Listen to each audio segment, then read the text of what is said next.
Grievous hurt जो कि IPC के सेक्शन 320 में बताया गया और टोटल अगर इसमें हम देखें तो 8 बातें बताई गई। अब दोस्तों 320 की जो मैंने आईपीसी का बताया, इसकी खुद की अपनी कोई सजा होती नहीं है। मतलब आप बोलोगे सर इसकी सजा कितनी होगी, कितने साल तक की सजा मिल सकती है, कितना फाइन हो सकता है, कई सारी चीजें डेफिनेशन के लिए बताई गई है। जैसे कि दोस्तों अक्सर आप सुनते होंगे कि किसी ने किसी को गहरी चोट दे दी, मतलब कि किसी को मारा पीटा, गहरी चोट लग गई उसको। गहरी चोट का मतलब क्या यही है कि आपने किसी को कुछ काट दिया और गहरा जख्म हो गया तो गहरी चोट लग गई। हालांकि मैंने आपको 326 आईपीसी में बताया था कि कैसे कैसे आप किसी को भी हार्म पहुंचा सकते हो और कैसे आप ग्रीवियस हर्ट दे सकते हो, गहरी चोट आप किस किस तरीके से दे सकते हो। पर अपना 320 आईपीसी बताता है कि कब कब ग्रीवियस हर्ट माना जाएगा, कब कब उसको गहरी चोट माना जाएगा। अक्सर ऐसा होता है कि मोहल्ले पड़ोस में आसपास लड़ाई मिनट मिनट में हो जाती है, थोड़ी थोड़ी बातों में लड़ाई हो जाती है कि भाई तूने यहाँ पर गाड़ी कैसे पार्क कर दी, तूने यहाँ पे स्कूटर कैसे खड़ा कर दिया, तेरा मतलब सीवरेज खुला हुआ है तो इसको ध्यान नहीं दे रहा, तेरा कूड़ा मेरी साइड क्यों आ गया, बच्चों ने किसी के साथ लड़ाई झगड़ा कर लिया, गाली वाली बकदी लड़ाई झगड़ा हो गया। तो इन सब चीज़ों को देखते हुए लड़ाई झगड़े होना ये आम बात है और अक्सर लड़ाई हो ही जाती है। फिर चाहे आप रोड पर चल रहे हो, चाहे कहीं से ऑफिस से आ रहे हो, घर में हो, हस्बैंड वाइफ के बीच में हो जाना, भाई भाई के बीच में लड़ाई हो जाना, लड़ाई झगड़े अक्सर होते रहते हैं। कब ग्रीवियस हर्ट माना जाएगा और कब ग्रीवियस हर्ट नहीं माना जाएगा, ये मैं आपको आज बताऊंगा। जो हमारा बोलता है 320 आईपीसी, कब ग्रीवियस हर्ट में आपको सजा मिल सकती है, कब उसको ग्रीवियस हर्ट मान लिया जाएगा, क्या क्या आप करेंगे। जरूरी नहीं है कि आपने पूरा हाथ किसे काट के अलग कर दिया तो ही ग्रीवियस हर्ट है। ये ऐसा भी हो सकता है किसी को आपने मारा और अब उसकी आंख फूटते फूटते बच गई तो भी ये ग्रीवियस हर्ट में इसकी संज्ञा दी जा सकती है। तो 320 आईपीसी को ज्यादा समझने के लिए दोस्तों बने रहिए हमारे इस वीडियो के साथ। नमस्कार दोस्तों, स्वागत करता हूं फिर एक बार आप सभी का अपने इस यूट्यूब चैनल पर जिसका नाम है फाइट फॉर ट्रू। मेरा नाम है वीरेंद्र वर्मा। जैसा आप सभी जानते हैं, हम इसी तरह की लीगल अवेयरनेस की वीडियोस आपके लेकर आते हैं और आपको बनाते हैं कानूनी जानकारी। दोस्तों जब दो लोगों के बीच में लड़ाई झगड़ा किसी का होता है, लड़ाई झगड़ा हो रहा है बीच में, एक तो होता है प्लानिंग के साथ कि प्लानिंग है आज तो ढंग से उसको कूटना ही है, मारना पीटना है, चाकू वाकू निकाल लिया, आप डंडे वंडे तलवार जो भी घर में सब निकाल लिया, या फिर पिस्टल है वो निकाल लिया, आपने लड़ाई झगड़ा पूरा आज करना ही है मतलब सामने वाले के साथ। एक होता है कि जाने अनजाने में, मतलब अपनी वाइफ के साथ आप स्कूटर पे कहीं से आ रहे हैं और आते आते रास्ते में एक बुलेट वाले से थोड़ी टक्कर लग गई, वो 3 लड़के थे, उतर के उन्होंने आपको मारना पीटना शुरू कर दिया। अब मारना पीटना शुरू कर दिया तो आपके हाथ में सिर्फ चाबी थी, चाबी को आपने एज अ वेपन यूज कर लिया। मतलब लड़ाई झगड़े में उससे मारधाड़ होनी शुरू हो गई और किसी की आंख में लगे, किसी की नाक में लगे, किसी का दांत टूट गया बेचारा। तो ये दूसरी एक कंडीशन हो गई।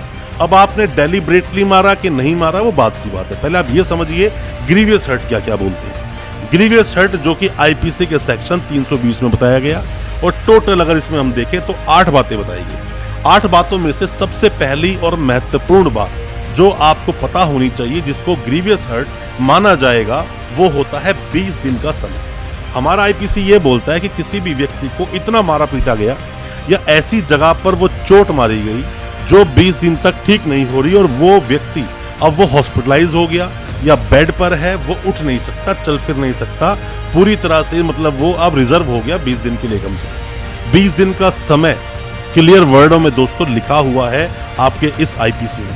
अगर आप लाइन पढ़कर बोलना चाहते हैं तो 8वें पॉइंट पे लिखा हुआ है, पहले मैं 8वें पॉइंट को ही पढ़ देता हूँ। लिखा हुआ है any hurt which is endanger life, जिसकी जिंदगी किसी की आप डेंजर में ला सकते हैं, which causes the suffer to be during the space of 20 days, जो कि लगभग 20 दिन के लिए वो समय उसको रिजर्व कर दे, और इन सेवर बॉडीली पेन, और पूरे शरीर में उसके दर्द है, चल फिर वो सकता नहीं है, ये सब चीजें भी आपकी इसी सीरियस हर्ट में दी जाएगी। जरूरी नहीं है आपने चाकू डंडे ये सब नहीं मारे, हाथ पांव लातों से ही आपने ढंग से उसको इतना मारा कि पूरी बॉडी में इतना पेन है कि चल फिर नहीं सकता, तो भी वो ग्रीवियस हर्ट में माना जाएगा, तो भी उसको ग्रीवियस हर्ट गहरी चोट में ही माना जाएगा। ये 8वां पॉइंट मैंने आपको बताया जो जरूरी है, मेन इंग्रेडिएंट है इस सीरियस हर्ट का। अब दोस्तों 320 की जो मैंने आईपीसी का बताया, इसकी खुद की अपनी कोई सजा होती नहीं है। मतलब आप बोलोगे सर इसकी सजा कितनी होगी, कितने साल तक की सजा मिल सकती है, कितना फाइन हो सकता है, कई सारी चीजें डेफिनेशन के लिए बताई गई है। जैसे कि ग्रीवियस हर्ट या नॉर्मल हर्ट का मतलब क्या होता है। अगर हर्ट की बात करें अगर 319 की, तो नॉर्मल हर्ट के बारे में बात की गई है, और 320 में बात की गई ग्रीवियस हर्ट की, तो इसकी खुद की कोई सजा नहीं होती, बाकी के आईपी सेक्शन की सजा होती है। अब बात करते हैं पहले पॉइंट की।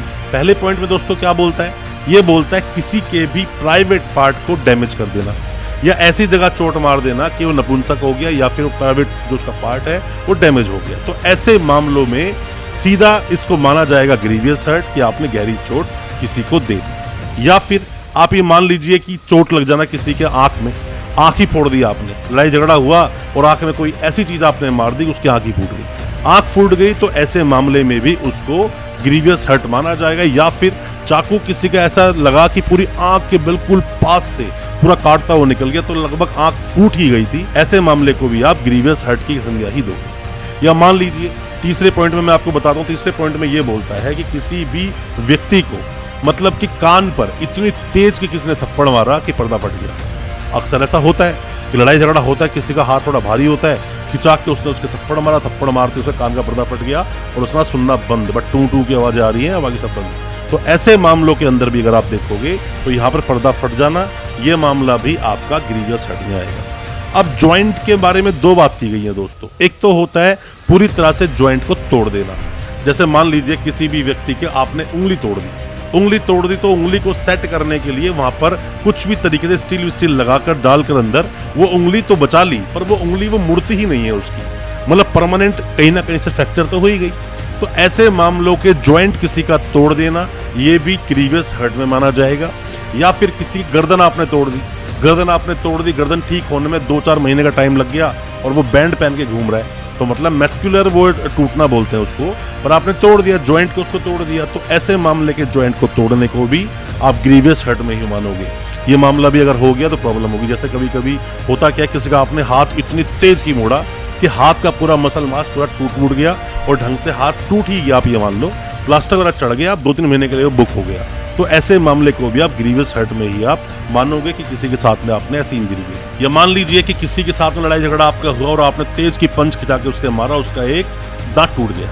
अब दांत टूट गया तो दांत टूटने को भी ग्रीवियस हर्ट में माना जाएगा और ऐसे मामले में भी ग्रीवियस हर्ट के तहत ही मुकदमा आप पर दर्ज होगा। तो ऐसे मामलों से आपको बचना चाहिए। कोई भी ऐसा मामला जो ग्रीवियस हर्ट दे रहा है, जैसे मैंने आपको 326 में बताया था कि 326 में ये बोलता है ग्रीवियस हर्ट देना किसी भी ऐसे हथियार से या किसी भी ऐसी चीज को हथियार की तरह से इस्तेमाल करना और किसी को ग्रीवियस हर्ट गहरी चोट देना, उसमें 326 के तहत आप पर मामला दर्ज हो जाएगा।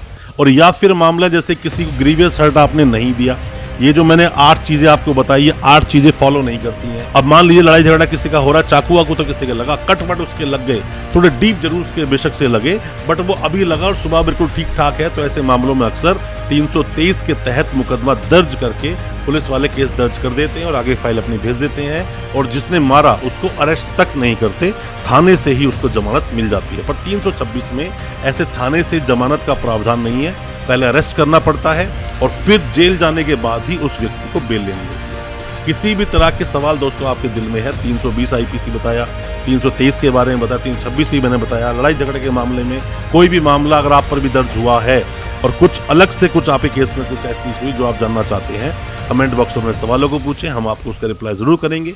और नेक्स्ट वीडियो किस टॉपिक पर आप चाहते हैं जरूर बताएं, हम वो वीडियो लेकर आएंगे और आपके सभी तरह के डाउट्स को क्लियर करने की कोशिश जरूर करेंगे। दोस्तों अच्छा लगा आज का वीडियो, हमारी वीडियो को ज्यादा से ज्यादा अपने दोस्तों परिजन परिवार तक शेयर करें ताकि वो भी अपने आप को कानूनी जानकार बना सके, और हमारे चैनल को अभी सब्सक्राइब कर दें, साथ में लगा बेल आइकन जरूर दबा दें ताकि इसी तरह की लीगल अवेयरनेस की वीडियोस हम आपके लेकर आ सकें सबसे पहले। बहुत बहुत शुक्रिया दोस्तों, धन्यवाद हमारी इस वीडियो के साथ बने रहने के लिए।